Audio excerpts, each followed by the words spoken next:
আমার দ্বারা কোনো অন্যায় হবে না।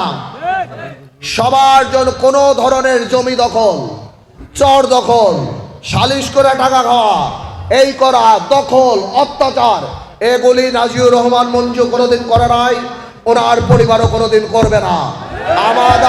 আমার এখানে কোনো আত্মীয় স্বজন নাই যারা ভেঙে খাবে, যারা কন্ট্রাক্টারি করবে, যারা এইটা দখল করবে সেটা দখল করবে। আমরা আপনাদের আল্লাহ তাআলা যদি আমাকে সংসদে নেয় সেটা হবে আমানত এবং আমার দায়িত্ব তখন সবাইকে, সবার নিরাপত্তা, সবার পাশে দাঁড়ানো, সবার জন্য কাজ করা। আজকে আমি বলতে চাই, আমার জামাতের ভাইরাও যারা আছেন তারাও 2008 সালে তাদের মধ্যে অনেকেই আমাকে ভোট দিয়েছেন।